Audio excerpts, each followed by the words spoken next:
Okay. Ready, guys? This is going to be our shoot, our finish shoot. All right, so I'm officially calling the meeting to order. 7:03, whatever residents. I'd like to welcome everybody here. I hope that you pick up an agenda at the table and sign your name to the attendance sheet so Dennis has an accurate attendance count. I just have a couple of things to say. Happy to report that I'm giving the microphone to Kathleen. I want to thank all the members who have been on the e-board. The two that are going off now are Ann Renestini and Arlen Cohen. And Pat Ronan is moving up to vice president. So we have 3 new people on, but I'll let Kathleen talk about that. We've had a lot of work to do in the last 2 years, and we're still working on it. Still got some edges to work out. Our staff members have worked hard. Ted started the secretary, Tony Kirkland, the treasurer. Jeff Lauder has done a great job with new membership registrations. Dave Jones on it. So my thanks to all of them for their help over the last 2 years. And without any further ado, I'm going to make a symbolic gesture to the start. Don't drop the patrol.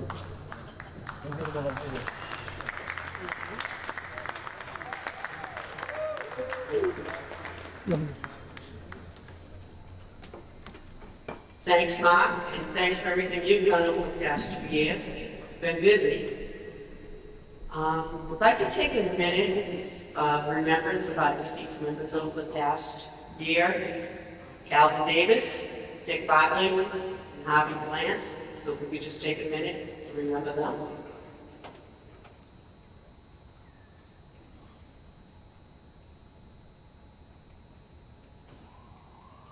Thank you.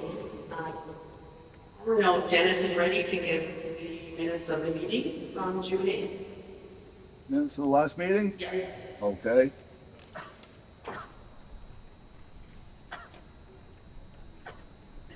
All the copies are gone, so I have to work for my, Yeah, Dennis. How's that? that's good. Am I better with the microphone or just my voice? Can you all hear me? Yes. All right. It's a little bit overpowering. The last meeting was, of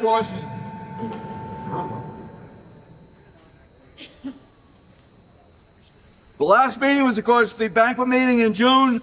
Obviously, we do some business there. We elected a new board of directors, executive board rather. Kathleen Beckford, Kathleen Doherty, Mark, Pat Ronan, and Don Kirkland re-elected as president. Patrick's moving up to vice president. Rich Murray, Shante Soares, and Barbara Rosato elected for second 2-year term. Tony DeRocha and Eric O'Neill elected for a first 2-year term. I think we've already noted the members who termed out and are off the board this year, and I congratulate and thank them myself for the help they've been to me. Yuval Joseph was elected executive board for a 1-year term. The reason for a 1-year term is we found that over time, and this is not unusual in organizations, somebody moves up to a officer position and they don't quite balance it right. So we are using, Laval will have a 1-year term. It's going to try to balance out the 3 per year that we're supposed to have. So that's the reason we see a 1-year term. Nothing against Yuval, it's just, in fact, he did us a service. He volunteered to accept the 1-year term. So it just helps balance out the whatever we have every year. Then Kevin Cummings was the main speaker. I can't make the motion, but that's the minutes. Many of you have them. One thing I'm going to be doing, obviously I have to get these copied, and it's cheap, but a few dollars adds up. So the fewer, if you all print them yourself or just read them when they come out on the blast, I won't bring as many copies as I do every time. So just keep that in mind. With that, Kathleen, you want to make a motion or? Make a motion. No, Kathleen, call for a motion. The president called for a motion. Is there a motion? I hear a motion from Mr. Hearn. Do I have a second? I have a second from Mr. Ronan. All those in favor? Aye. Those opposed? It's unanimous. I'm through.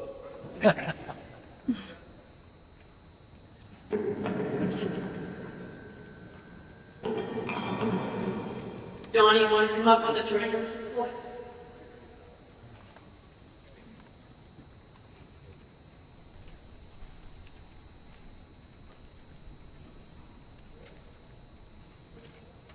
Never ends over at that table.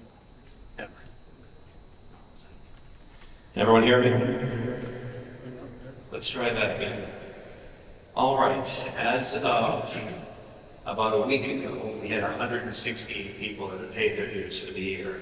Fantastic, thank you very much. There's no other guy tonight. We probably have over 200 now, which is probably a record for this time. Usually we have about 125, 130, so thank you very much. If you grabbed the treasurer's report, you would see that between October 1st, 2022 and October 1st, 2023, we made about $5,000. And that is almost entirely attributable to the fact that we had 300 people pay their dues last year. That's the first time since 2014 that we had 300 people pay our dues. So in the past 7 years or so, or 8 years, it had been about 260. And that was kind of the break-even point. We wouldn't make any money, we wouldn't lose any money. So having an extra 35 to 40 people pay their dues is almost entirely the reason why we paid $5,000 last year. I have purchased insurance for the upcoming year, and if you have paid your dues, you are covered by that insurance. Very briefly, we have liability insurance, $3 million aggregate, $1 million per occurrence. We have medical and accident benefits, $5,000 for any one person that gets injured during the course of one of their events. And we also have a rider for abuse and molestation, $50,000 aggregate, $25,000 each occurrence. High school books are still not available. I have last year's book, which is only good until December 31st. But if you want it, I got it. When they are available for purchase, I buy them, and I'll have them available in December and March at those student dues.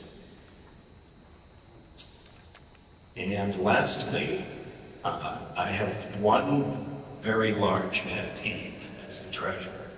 It pains me when I send out an invoice and I'm told this invoice represents everybody that worked and all the time that they worked at the meet. And then I find out that someone else worked that meet and now have to pay that person out of our money because I can't re-invoice for that meet. And I just ask that everybody, whether you're a referee keeping track, or whether you're an official reporting to the referee, that you report in and out to the referee. Whoever he or she is, they need to accurately reflect your time at that meet. The time in and the time out. And if you don't see them write it down, you wait until they do, okay?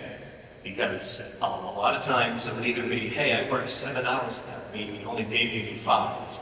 Or it'll be, hey, I worked that meeting, why didn't I get paid? So this is up to you to make sure that you are accurately paid for your services. Please check in and out with the referee. Thank you very much.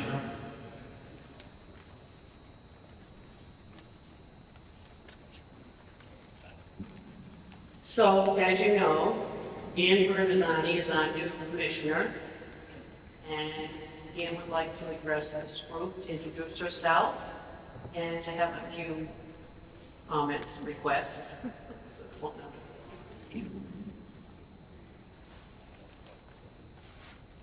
Hi everyone, who doesn't know me, my name is Ann Bernzani. Been an official with the organization for 13 years, maybe. Anyhow, I am the interim commissioner, so I'll be signing all the needs that we have this year. So far, you should have received the sign-up sheets, a Google form. It just says winter availability for this year. It came out with a blast on Sunday, but it's also up on the website, so if you haven't signed up already, please, I'm begging you to sign up. We have a very busy schedule. We have, I think 75 meets this winter on weekends, and we have scheduled a really busy schedule. And we have meets, there's certain days that we have, like on some days we have 8 meets, or some weekends that we're really are desperate. We're going to need everybody to help make it a successful year for the MTFOA. The 13th and 14th of January, the 19th and 20th and 21st of January as well. Actually, all those weekends, last couple of weekends in January, the 26th, the 27th, the 28th, anything. If everybody could just, if you don't normally do any of those MSTC meetings or the college meetings, if you sign up, I'm going to try to get as many people scheduled as I can. We'd just like to do a good job. If you have not signed up, like I said, go on the website, the 2023, 2024 winter availability. If you have any questions, feel free to email me or call me. Ann Bernzani. Okay, we also ask that that availability sheet be returned as soon as possible. We want to give you your full schedules before the start of the season. We can't do that if you don't send in your eligibility sheet, what you want to work. So please send those in as soon as you can. You're in silence? Also, if any new members feel they'd like to be assigned a mentor to help them out, get them ready for the end of season, if you could email me at kmdarty@comcast.net, I'll set it up for you. Dave was busy, maybe we'll go right to Jeff and then back to Dave. Jeff Lonnie, you want to speak to the crowd? Yeah. Are there any new members that any members before this last October stand up? Stand up.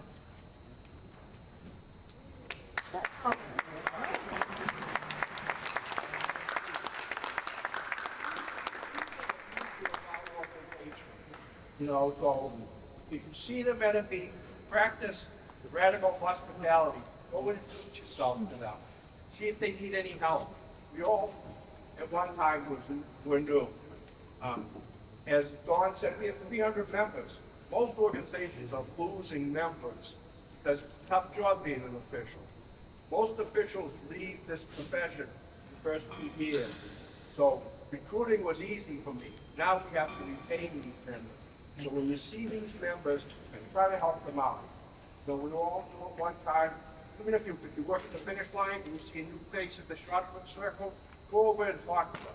See if they need any help, you know? And commissioners, please try to use as many as possible. You know, we all join for different reasons, but one of the main reasons we want to work. But please, try to use as many new officials as possible. Thank you. Thanks, Jeff. David Johns, do you want to give a report?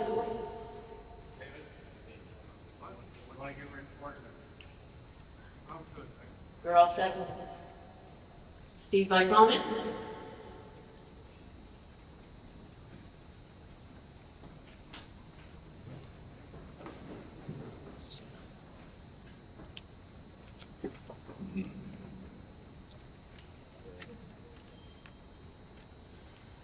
For those who don't know me, my name is Steve Upperwitz. I'm the director of the Association of USA Track and Field. And I'm going to give you a little background on USA Track and Field officials.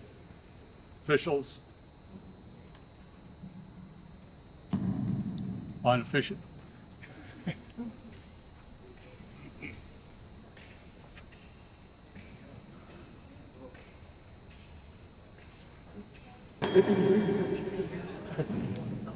on USA Track and Field officiating and the organization. USA Track and Field is the national governing body for the sport. Runs championships at all levels locally and 56 associations around the country. We have a very active series of track, youth, masters, and road cross-country events. And we use USA Track and Field officials at them. There's also some of the bigger events that come into the area, the Balance Grand Prix being one, and even some of the larger college meets are looking for USATF certification. It's on a 4-year basis, the Olympiad, which at the end of an Olympics through the end of the next Olympics. So the Olympiad ends on December 31st, 2024, but anybody who becomes an official in 24 will get 5 years worth out of it. It's an open book rules review.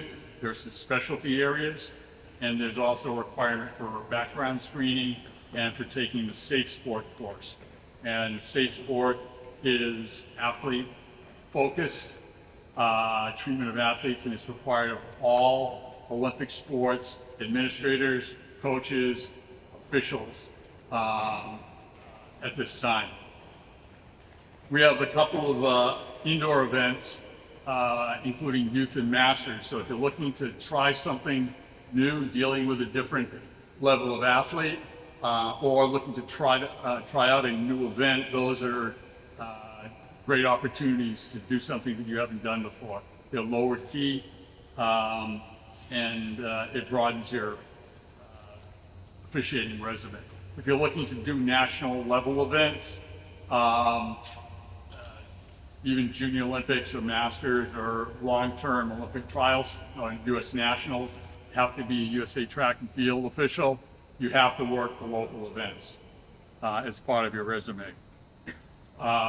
We also do a few, we're going to be attempting to do some specialty clinics. These would be, an hour plus, and we're going to be looking to do them in the vault and in electronic measurement. A lot of the bigger events are going with electronic measurement, be it the full surveyor's kit or just the smaller laser disco.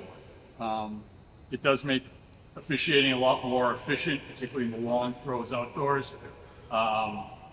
New Hampshire, Rhode Island, almost all their officials are using that. So we're going to offer that opportunity for anybody who wishes to take place to try that out.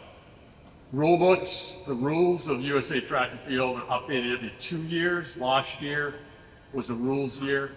Next year was a rules year. This year they're only considering table and world athletics changes. I have some 2003 rule books, which will be good for all of next year. I have a few with me, $10. If you order them online, they'll be 20 plus with the shipping. Last thing, we work and do some timing for various cross-country meets. There's a cross-country meet at Gann Academy in Waltham, a week out, Wednesday, October 18th. They need somebody who can simply provide timing tape, a timer's tape for both of their 2 races. 4 o'clock start, out of there probably by 5:15. If you're interested, see me.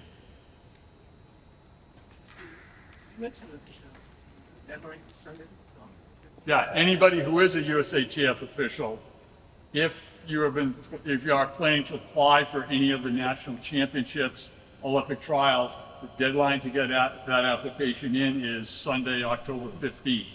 So go back through your email messages, go back to the national website, and you can find that application and go through the process. What's your email? Yes. Yes, my total is And Steve will let us know the dates of the clinic. We'll put them on the blast for the measuring and vault clinics. So those are our next speaker is the new Vice President, Pat Ronan. Does ATF any annoying? That works. Good evening, everyone. For those of you that know me, welcome back. For those of you that don't, find me at a pole vault pit near you.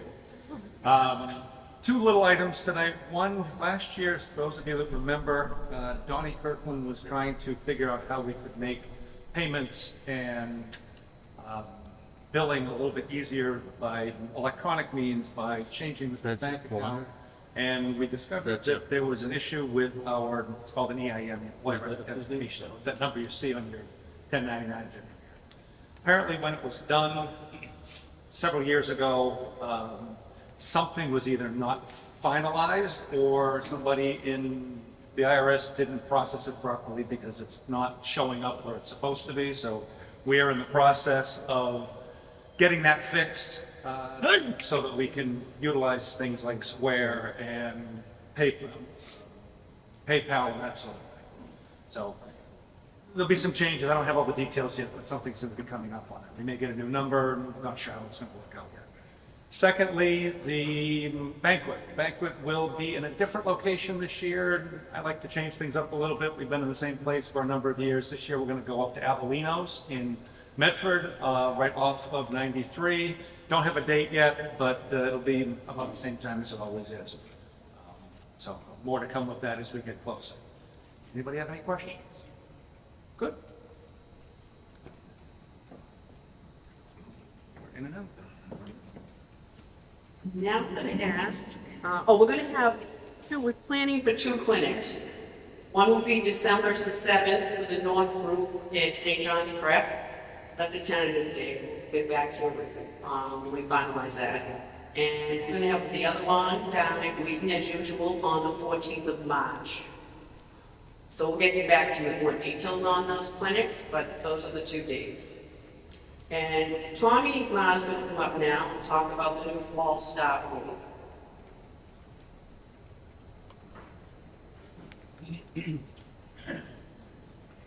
Okay, new officials, you might not be aware, we have 3 rules that we track, actually 4 rules. In America, we have 3 rules: USA Track and Field, NCAA, and National Federation. National Federation is the high school.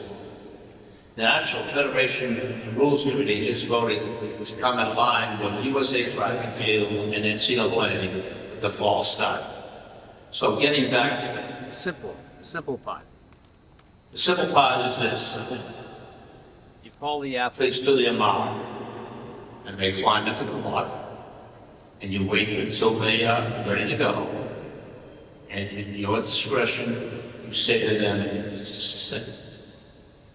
And then you determine that everyone is perfectly still. The rule book is very clear. It's amazing how many high school coaches don't know what the rule is. It was very clear. It says the athlete must be motionless in the starting box. You shoot the gun. Someone is moving as you shoot the gun. You bring them back with a second gun. That's a false start. Bring out one of your cards, which hopefully all you have, false start. And you don't make a big deal out of it. You don't over the microphone announce, hey, lane 5, go sit down. Go to the athlete. Son, you false started. Step off of this. The whole world doesn't have to know what you were doing. But indicating by this, who knows that you've done this? Timing people, the referee of the meeting, and the coach. So if you don't show this, and the kid is sitting down, and you at some point in time runs to the coach, and he'll say to you, what the hell happened to my kid? Well, he false started. I don't know that. I didn't see a false start. I saw a false start. But it's always good to have these. Red, warning, no violation. So the new rule, which follows very closely with the USA Track and Field, the IAAF, and the NCAA rule, an athlete has to have a hand or both hands coming off the ground a foot or both feet coming off the pen. When you're starting a race and you're out in front, can you see that? Maybe you can't. So if you were to say to yourself, you know, probably 75% sure that it was a false start. No good. Put it back in the race. If you're not 100% sure that that occurred, you put them back in the race. Okay, so with the new rule, here's where some confusion could come in. You're starting a race. You're starting a high school race, you're starting a adult meet outdoors, and when you say set, and they come set, and as you're shooting the gun, one of the athletes moves. You shoot a replay. Is it a false start? Well, he was moving, but I'm not sure his hands were off the ground or his feet were coming off the blocks. You would go over to the athlete. That's a warning. You were moving. You were moving. You've got to be perfectly still. Go back. Restart. In the restart, the athlete does the same thing. Sit down. Step up. Were his hands coming off the ground? Were the feet coming off the blocks? Did you warn him the first time with a yellow card? You don't give 2 yellow cards. You give a red card, and he's disqualified. So if you get questioned upon that, understand that that is clearly the interpretation of the new rule. Does anybody have any questions? You know, when you're working here in Lewis, it's always good to have these. You can get them M&F, or you can actually make them wrong.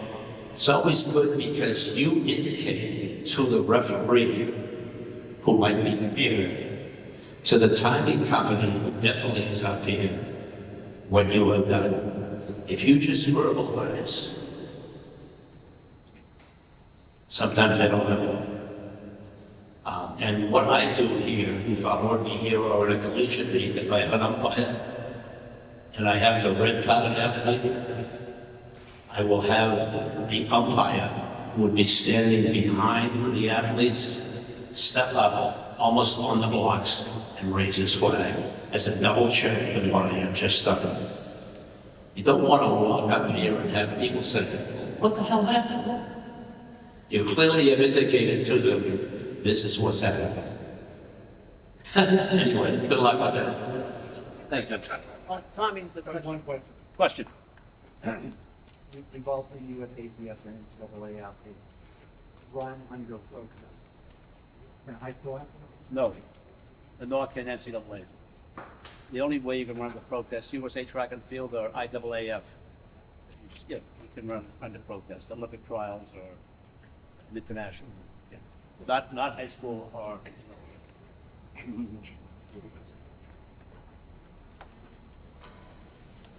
Okay, everyone is aware that there's parking passes over up with Frank.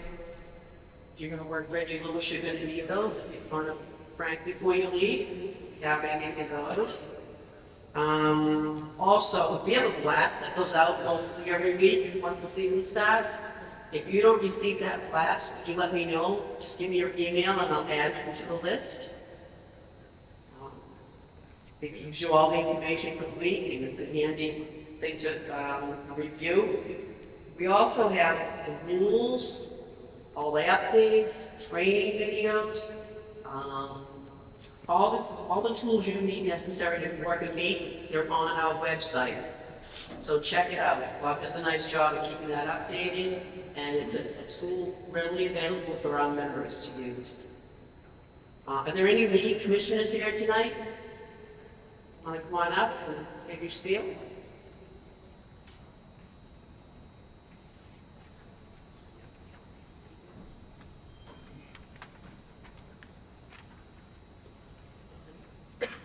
Hi, I'm Steve Kiley. I have the South Coast Conference, which runs out at Greater New Bedford Folk Tech High School, and I have the Mayflower Athletic Conference, and the Cape and Islands League, which meet at Wheaton College. So if anyone has an interest, please see me, because my intention is to send out the assignments tomorrow.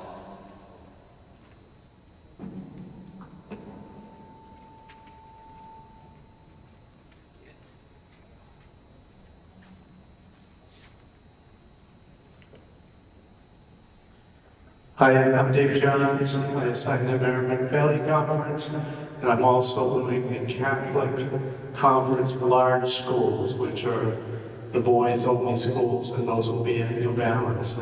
If you are interested in either of those, there is very limited availability in the Merrimack Valley, but Catholic, I have some openings, so if you're interested in that, please let me know or email me at davejohns@comcast.net, or you can text me 978-764-1880 or call.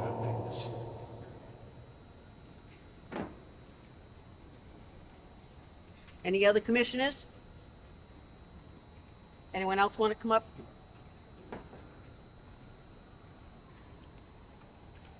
Okay, Mark, you want to come up?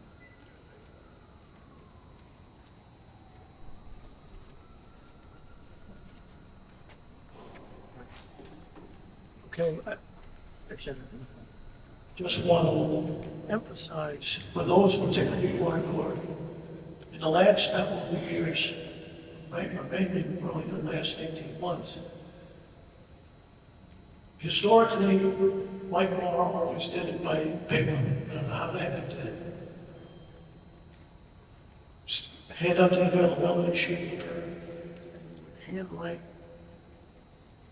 what meets you wanted, or preferred, what dates you were available, etc. And then by December 1, everybody got their assignments, or pretty much for the entire winter. We fell off of that a little bit last year. We, as the board and who's designed that availability sheet, Google sheet, and I'm not all that familiar with or comfortable with doing it being as old as I am, but we have to do it. We've committed to get these sheets out. They came out last weekend, and they were available, as Kathleen said. We want them back by November 1st. Pardon? At the latest. The sooner the better, but it takes people some time, sometimes. The goal is before the end of November, everybody will have their assignments for the winter. Well, in case you haven't noticed yet, this thing is a little quirky. When it's working, you need new earphones. When it's not working, anyhow, fill those out as soon as you can, but the goal for us is to have everybody be assigned before the end of the season begins in December, and it's early December. So I can't encourage you enough to do it. It's new. I know some people last year would call me. I don't know how to do it. So I did it for a couple of people. Believe me, if I did it, it's easy, but you gotta do it. Okay. Thank you. Thank you. Did everybody legibly sign the sheet on the way in? Legibly, please. Did you get it?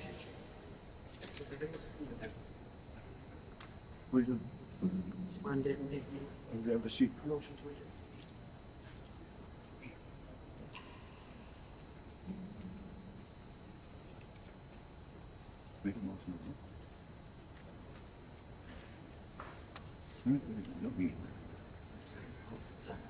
All right, If you have any questions about the sheet, Ann's here. If you have any questions about anything else, the e-board officers in here, feel free to ask us. And that's all we have for tonight. Thanks for coming. Dennis said we didn't have to. I never take it. Hi, so my name is Agnes Kramer. Hi, I sent you in my availability sheet, but if I were to sign, I did limited meals and I only do college meats because that's just how I feel. I'm whatever, I'm pretty particular. I hate There he is. How you doing, all right? How are you? Good. but Kind of wishing Jim Morris was here. First,